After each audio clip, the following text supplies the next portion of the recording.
If you're ready for a tour of a fascinating part of our country in northern Michigan's Upper Peninsula, a place that has championship golf because that's what we largely focus on, but also the kind of history that will leave you saying at least 3 or 4 times during the course of the show, "I did not know that," then you have come to the right place, as together we explore golf, life, and fun in Marquette, Michigan. We'll tee it up straight ahead. Welcome to Michigan Golf Live Television, shining the spotlight on the best places to play, stay, and celebrate the greatest game on earth. MGL TV takes you from legendary courses close to home to bucket list destinations around the world. If it has great golf, stunning scenery, incredible food, and unforgettable experiences off the course, we're there. Stay connected to Michigan Golf Live 24/7 on Facebook, X, Instagram, and our YouTube channel, and be sure to visit the all-new MGLTV.com. At Michigan Golf Live, we talk golf all the time. And now, here's your host, Bill Hobson.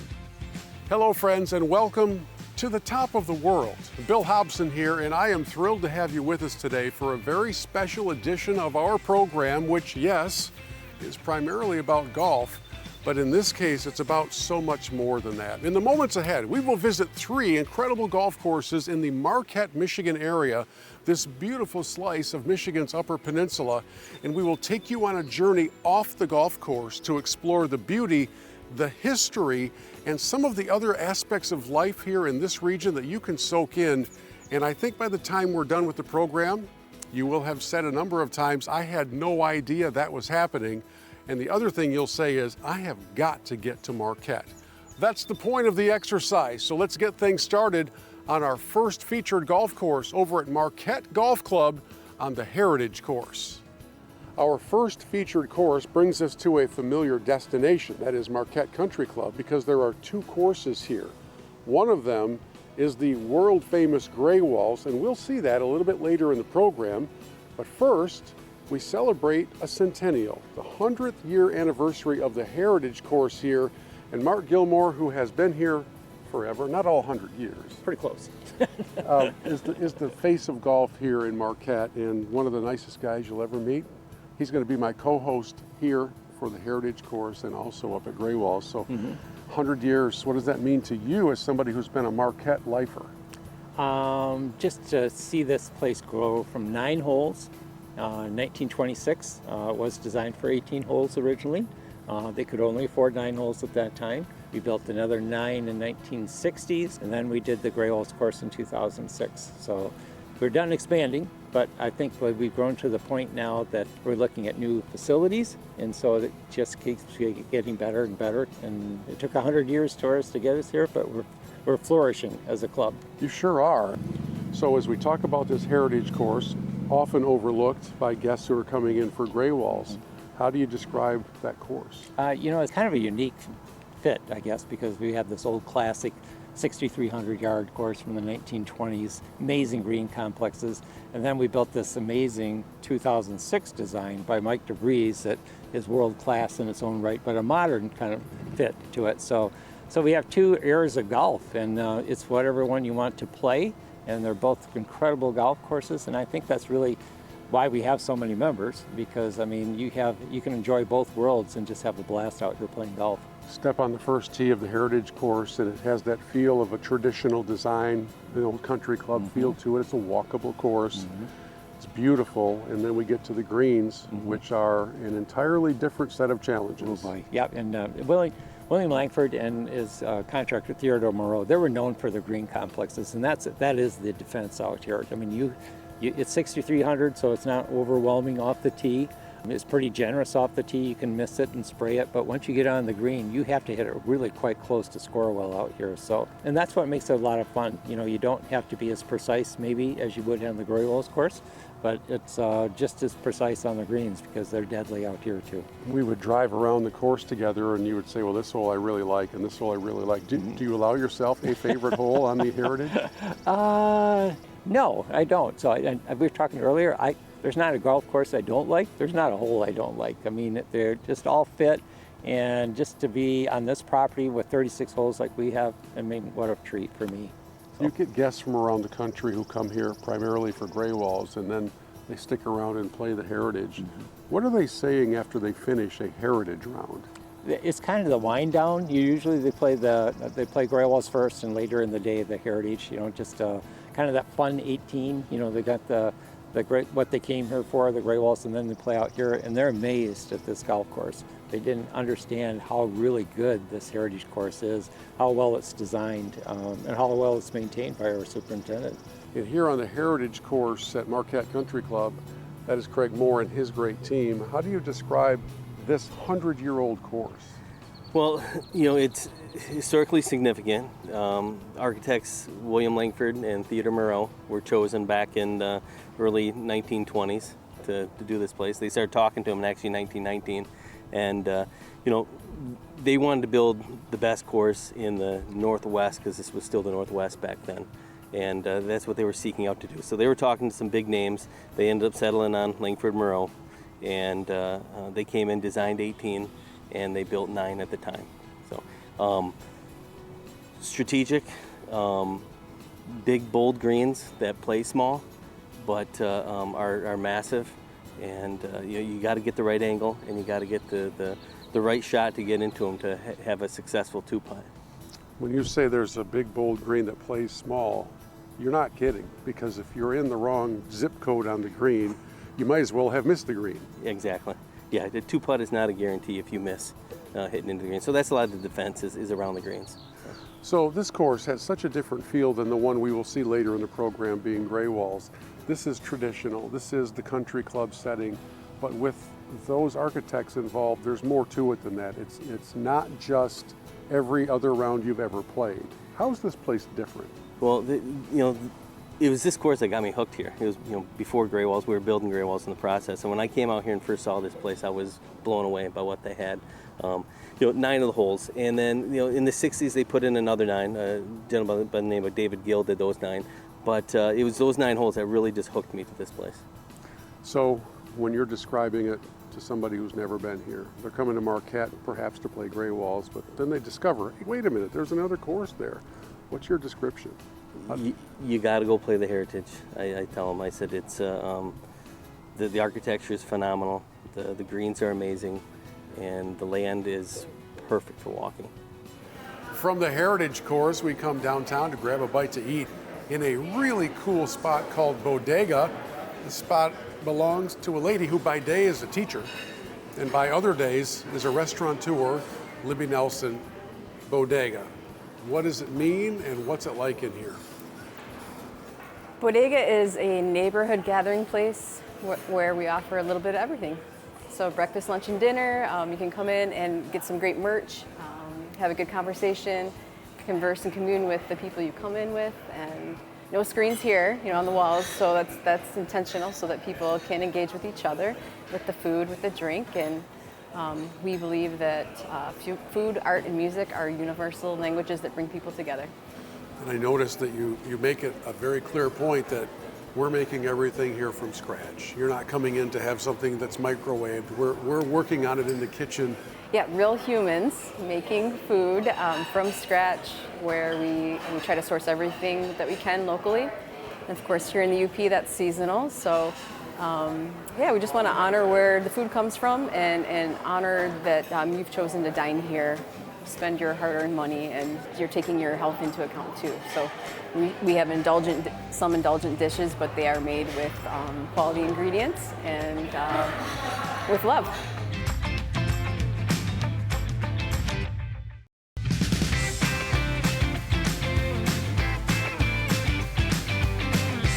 Welcome back into the show as we continue our exploration of golf and life in the Marquette, Michigan area. And this part of the Upper Peninsula, this slice of heaven, truly is God's country.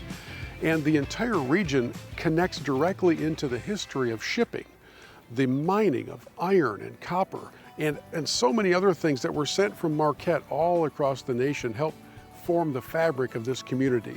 Now, we'll get back to the golf course in just a couple of moments, but I'd love to spend just a little time digging deeper into that history of what makes Marquette, Marquette. Now, we have been bringing you this program for a couple of decades, and this is the first time ever that I've been able to welcome an official maritime historian onto the program, and that is Fred Stonehouse, because we are in this incredible maritime museum. How do you describe this place? Well, I think it's the finest maritime museum, obviously, in the central Upper Peninsula, and probably one of the finest in the Upper Peninsula. Marquette was the lake shipping port in the 1840s, 50s, 60s, 70s, 80s, and up through the 1890s. It wasn't until the big mines went online in Minnesota on the North Shore that those cities there began to overtake the city of Marquette for shipping iron ore. We think of the Industrial Revolution, we think of all that meant to industry and the United States and production and economy. Well, it all began right here. Because when they discovered this band of iron here in Marquette County, the same iron that we're still shipping today 125 years later, it was just absolutely mind-blowing for the folks. What would you like our audience to learn about this museum and lighthouse? What I would like them to learn is the tremendous connection we have with our own history in a variety of ways. We talked a little bit about the iron mining industry, we talked a little bit about the shipping industry and the ships that come in. This is history. This is how all the pieces come together. This is everything from lifesavers that are saving lives in shipwreck, to the people that are building the shipwrecks, to the cargoes they're carrying. It's all right here. Thank you for sharing some of your passion and some of your knowledge. I have a feeling we could do this for hours. We can do this for a very long time, but I think at some point we've got to have a beer. Well, before we do that, I've got to go back to the golf course because after all, we are a golf show, so let's go tee it up. Our next featured course here in Marquette takes us back to school a bit because about 15 minutes from the main campus of Northern Michigan University is its golf course, and the boss here, the general manager and the golf coach for the men's and women's teams at Northern Michigan is Ben Johnson. What a place you have here. How do you describe this course for people who have not been here? I would describe it as very nature-filled. It's a beautiful course. It has a lot of different playability for any type of skill level that you have.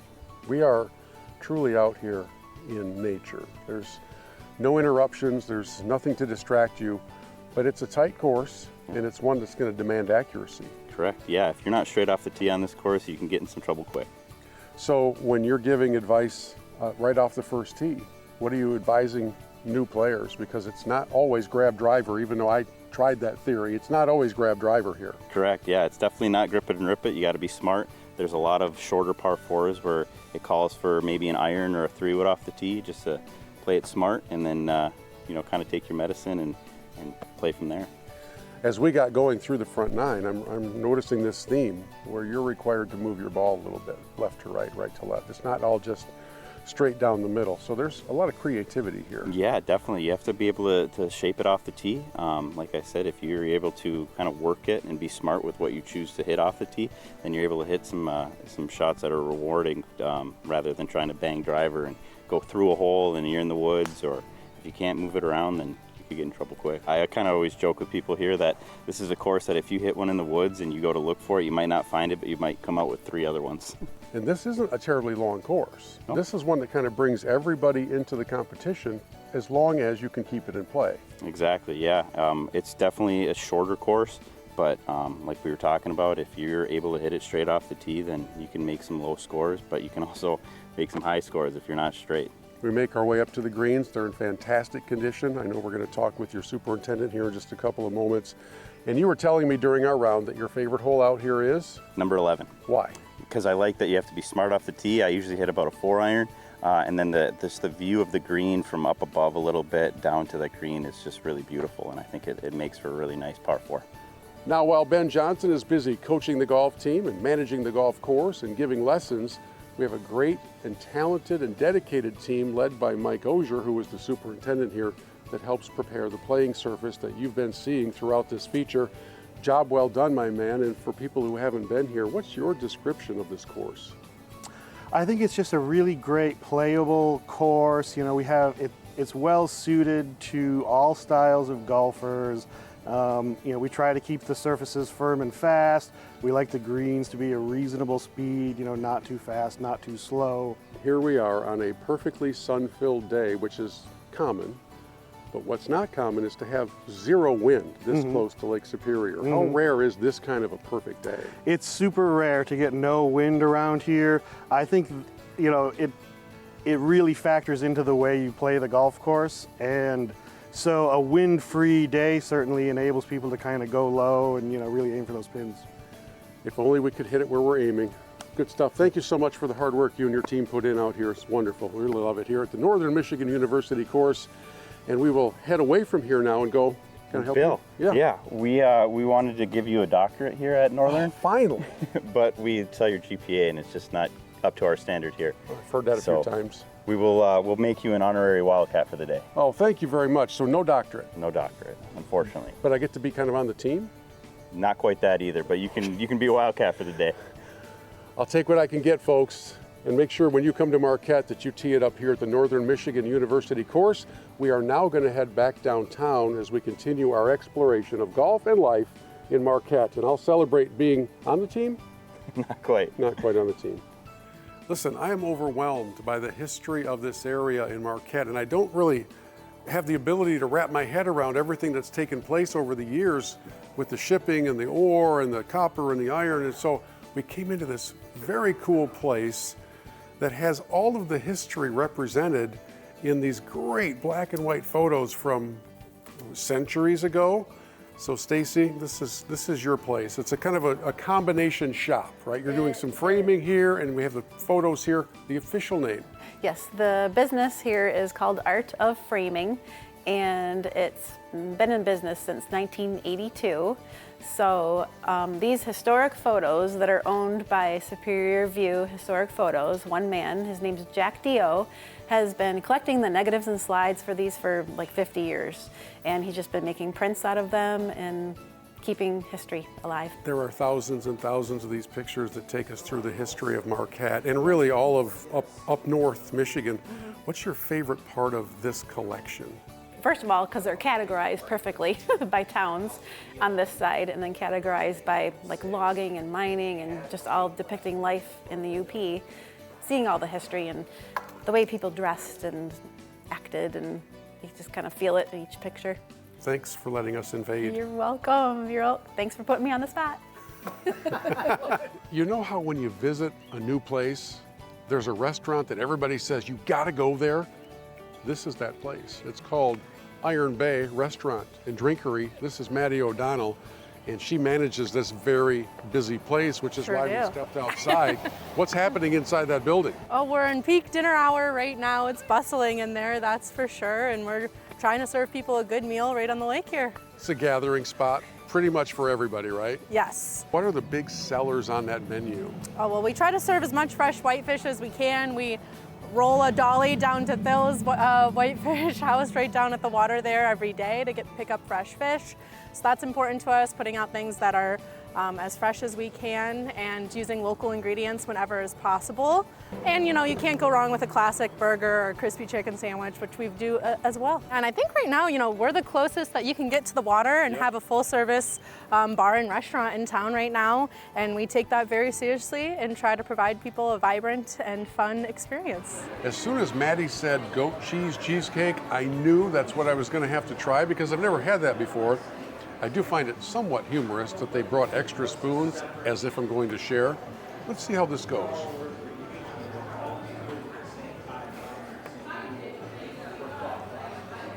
I kind of like that. In fact, I think I like it enough that I'm going to polish it off myself. So we'll take a break, and when we come back on the program, we head to our final featured golf course, which is Greywalls. And that, my friends, is a course unlike anything you have ever seen before.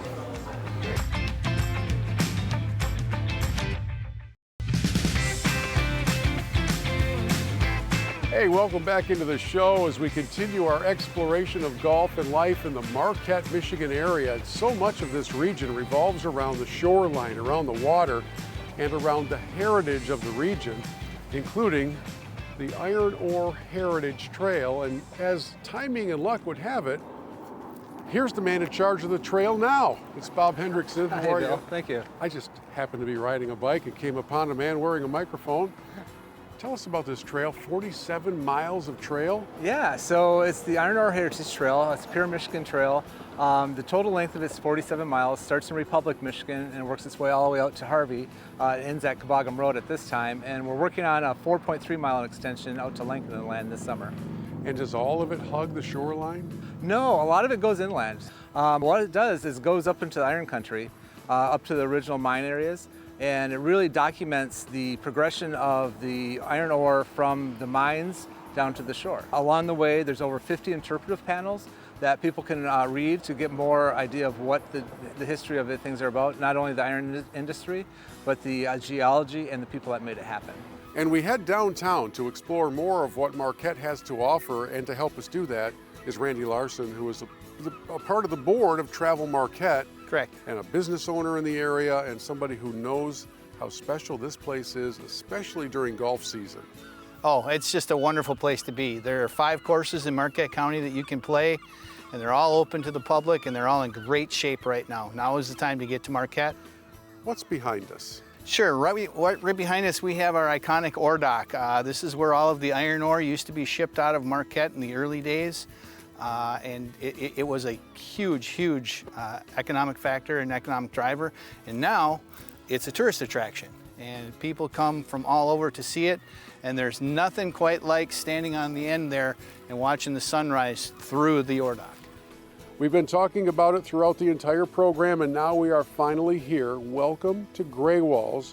Earlier, we saw the Heritage Course at Marquette Country Club. Well, Greywalls is the same clubhouse, the same parking lot, but it is a very different experience. And Mark Gilmore rejoins me to take us through a tour of this masterpiece. How do you describe Greywalls? It's probably the most unique course in the Midwest, so I don't think there's anything like it. You're experiencing it right now, Bill. I mean, we have rock formations everywhere, terrific vistas over the lake Superior here. It's an old gold and silver mine from the 1830s, and you can see why. I mean, there's rocks everywhere. There's quartz laying around. That's a sign of gold has been here at some point. So it's just wild and woolly, and it was totally tree covered. Back in 2004 and 5, and we had this gentleman, Mike DeVries, one of the most talented architects in golf, come in to do this project. He opened it up and created a masterpiece. But the description of Greywalls as golf's Jurassic Park is one that I think I've probably mentioned a few times over the years, because there are sections of it that just don't look real. They look like they're from prehistoric times. Exactly, yeah, and it is. I mean, just such a unique experience going on this piece of property, because you're seeing things you just normally don't see, especially in the Midwest. I mean, it might find in the Rocky Mountains or something, but to find this kind of piece of property in Michigan is extraordinary. So that's what makes it so special. As you get closer to the first tee, you start climbing. You can climb and climb and climb. So you finally get to this precipice up here. And then when you look out, you're looking over Lake Superior. You can see Munising down 45 miles down the lake. Spectacular. And then you have to look further, and now you got the first hole of Greywalls. It's one of the great opening holes in golf. We are here on a rare day, which is A, there's just no clouds anywhere, and B, it's fairly calm. The breeze might be 5 miles an hour, which at times coming off the lake, it can be very, very different. Can you speak to the different playing experiences somebody might have on this course? Wow.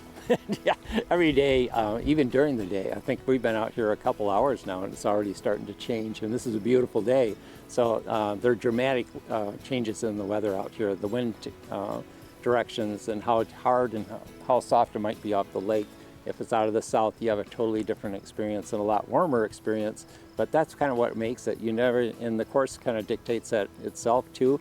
You never have an even lie out here. So with the course conditions weather-wise and the lie conditions of playing golf on this course, it can't be matched. One of the things that really struck us, he designs the courses based on the middle tees, the average golfer, not the championship tees, which I think is unique in this sport. He's taken those people in consideration, where it's not go to the back, this is the best experience. But the best experience out here is actually from the middle tees. Word has spread.